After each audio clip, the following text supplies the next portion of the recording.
दोस्तों यही है वो चंबल का बीहड़ जिसने मोहर सिंह, माधो सिंह, पुतलीबाई, मलखान सिंह, फूलन देवी, निर्भय गुजर, लाला राम, श्री राम जैसे डकैतों का उत्पादन किया, या आप कह सकते हैं उनकी उत्पत्ति इसी चंबल के बीहड़ में हुई। लेकिन वक्त बदला और ये जो काली सड़क आपको दिखाई दे रही है, इस काली सड़क ने इन सभी डकैतों का सूर्यास्त कर दिया। बीहड़ के गांवों में दिख रहे ये घर, ये खंडहर बता रहे हैं कि इमारत कितनी बड़ी रही होगी। बीहड़ के ये घर और डूबता ये सूरज इस बात का प्रमाण है कि ये इलाका डकैतों के आतंक से आज मुक्त है। इस बीहड़ का एक एक कोना चीख चीख कर गवाही दे रहा है उस समय की, जब दुर्दांत डकैत यहाँ आया करते थे।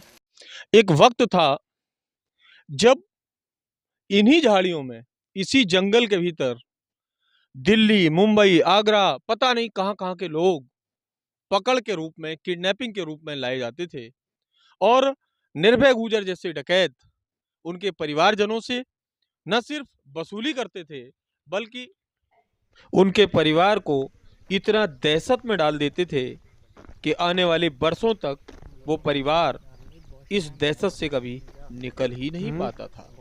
जी हाँ, यही है वो घाटी जिसने न जाने कितने मासूमों को मौत की नींद सुला दिया और न जाने कितने मासूमों को डकैत बना दिया, बागी बना दिया। चंबल का ये क्षेत्र यद्यपि अब शांत है, लेकिन लोगों के भय का केंद्र रहा ये स्थान आज भी डरावना है। जब हम यहाँ आए और चंबल के किनारे पहुँचे तो चंबल की ये शांति, ये वादियाँ, इसमें कलरव करते हुए ये पक्षी आज की तारीख में सुकून देते हैं। लेकिन ऐसा भी दौर रहा जिस दौर में यहाँ आने वाला हर व्यक्ति अपने आप को डरा और सहमा पाता। दोस्तों, एक पत्रकार के रूप में चंबल के इस किनारे पर मैं कई बार पुलिस के साथ कॉम्बिंग में गया हूँ। मैंने इस चंबल में गोलियों की वो तड़तड़ाहट सुनी है जो कई बार मेरे आसपास से गोलियां निकल रही होती थी। डकैतों की कहानी केवल इतनी ही नहीं, बल्कि सच ये है कि ये बहुत सारे लोगों की आह का केंद्र रहा। यहाँ वो आहें निकली होंगी, यहाँ बहुत सारे लोगों की आत्माएं भटकी होंगी जब उन्हें यहाँ डकैतों के द्वारा मार दिया गया होगा। आज की युवा पीढ़ी इन बदनाम घाटियों को और उन दुर्दांत डकैतों के भय को न महसूस करती है, न याद रखती है। पुराने लोगों को जब हम देखते हैं तो उन चेहरों में आपको वो भय नजर आएगा जिन्होंने कभी डकैतों का सामना किया है। आज मैं जहां बैठा आपको दिख रहा हूं, ये वो स्थान है जहां कभी डकैत और डकैतों के साथ उनकी किडनैपिंग, जिसे यहाँ की भाषा में पकड़ कहते हैं, वो सब बैठकर खाना बनाते थे और खाना खाते थे। आसमान में उड़ते ये पंछी और नीचे शांत चंबल शायद आज उस पुराने समय को हमें याद करने का अवसर नहीं देती।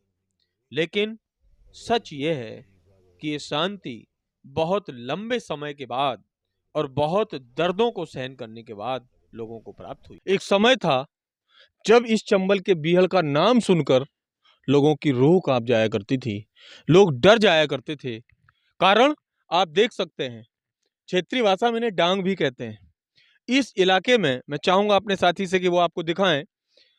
इस इलाके में डकैतों का एक समय इतना बोलबाला था कि एक ही समय में 20-20, 22-22 डकैतों के गैंग यहाँ रहा करते थे और वो सब लोगों को धमकाते थे, डराते थे। और अचंभित करने वाली बात यह है कि यहाँ की राजनीति इन्हीं वादियों से चलती थी।